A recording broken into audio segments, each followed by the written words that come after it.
Hi friends, welcome to Kanishti kitchen.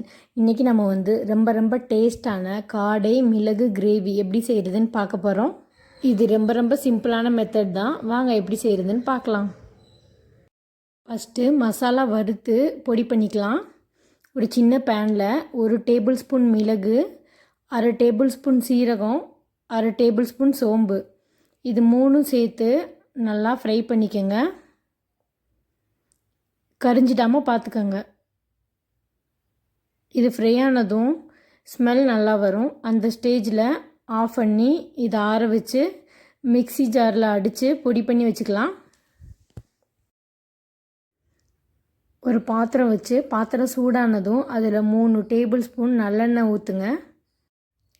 காடைக்கு நல்லெண்ணெய் சேர்த்துக்கிறது ரொம்ப நல்லது. எண்ணெய் சூடானதும் அதில் 2 ஏலக்காய், ஒரு பிரியாணி இலை, ஒரு துண்டு பட்டை, ஒரு அன்னாசி பூ, 4 பச்சை மிளகாய் சேர்த்துக்கோங்க. இது கூடவே 1/2 கப் சின்ன வெங்காயம் கட் பண்ணி வச்சுருக்கேன், அதையும் சேர்த்துக்கலாம்.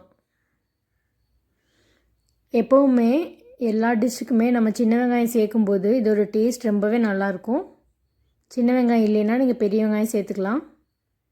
இப்போ இது எல்லாத்தையும் சேர்த்து கலந்து விடுங்க.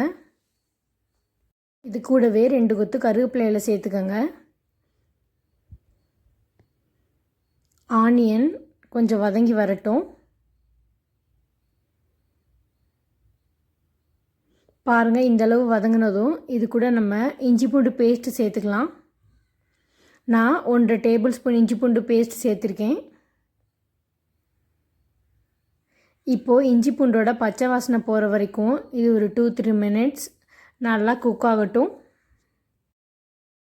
இந்த ஸ்டேஜில் நான் 2 நார்மல் சைஸ் தக்காளி எடுத்து கட் பண்ணி வச்சுருக்கேன், அதை சேர்த்துக்கலாம். தக்காளி சேர்த்ததும் ஒரு டைம் நல்லா மிக்ஸ் பண்ணி விட்டுட்டு சிம்மில் வச்சிடலாம். அது நல்லா குழஞ்சி வெந்து வரட்டும். பாருங்கள், இப்போ தக்காளி நல்லா வெந்து வந்துடுச்சு. இந்த ஸ்டேஜில் நம்ம மசாலா சேர்த்துக்கலாம். 2 டீஸ்பூன் தனியாத்தூள், 1 teaspoon chilli powder, 1/2 teaspoon garam masala, இதெல்லாம் சேர்த்துக்கலாம். இப்போது இது எல்லாத்தையும் சேர்த்து நல்லா கலந்து விடலாம். இந்த எண்ணெயிலேயே இந்த மசாலாலாம் சேர்ந்து ஒரு 2 மினிட்ஸ் குக் ஆகட்டும். இப்போ நம்ம காடையை சேர்த்துக்கலாம். நான் காடையை மஞ்சத்தூள் சேர்த்து நல்லா க்ளீன் பண்ணி எடுத்து வச்சுருக்கேன். இப்போ இதை நம்ம கொஞ்சம் கொஞ்சமாக சேர்த்துக்கலாம். காடை சேர்த்ததும் இது மசாலாவோட நல்லா கலந்து விடுங்க.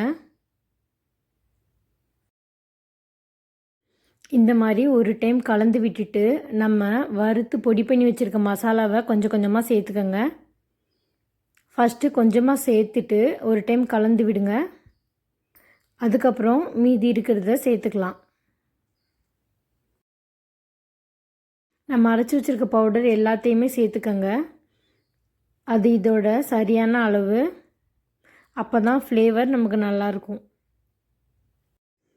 கூடவே தேவையான அளவு உப்பு சேர்த்துக்கோங்க. உப்பு சேர்த்ததும் ஒரு டைம் கலந்து விட்டுட்டு இது கூட கொஞ்சமாக தண்ணி சேர்த்து வேக வைங்க. ஏன்னா காடை வேகிறதுக்கு கொஞ்சம் டைம் எடுத்துக்கும். இப்போ மூடி போட்டு மூடி வச்சிடலாம். இது ஒரு 15 மினிட்ஸ் நல்லா குக் ஆகி வரட்டும். இந்த ஸ்டேஜில் ஓப்பன் பண்ணி கொஞ்சமாக புதினா இலையும் மல்லி இலையும் சேர்த்து அப்படியே மூடி போட்டு மூடி வச்சிடலாம். ஒரு 5 மினிட்ஸ் இருக்கட்டும். அவ்வளோதான். இப்போது காடை பெப்பர் கிரேவி நல்லா தயாராகிடுச்சு. காடைக்கு எப்பயுமே கிரேவி இந்த மாதிரி ட்ரையாக வச்சா தான் நல்லாயிருக்கும். ஸ்மெல்லே ரொம்ப நல்லா இருக்குது. அவ்வளோதான், சூப்பரான காடை கிரேவி இப்போ சுட சுட தயாராகிடுச்சு. நீங்களும் இந்த ரெசிபி உங்கள் வீட்டில் ட்ரை பண்ணி பாருங்கள். மறக்காமல் நம்ம சேனலை சப்ஸ்கிரைப் பண்ணுங்கள். உடனுக்குடன் அப்டேட்டுக்கு பெல் பட்டனை கிளிக் பண்ணுங்கள்.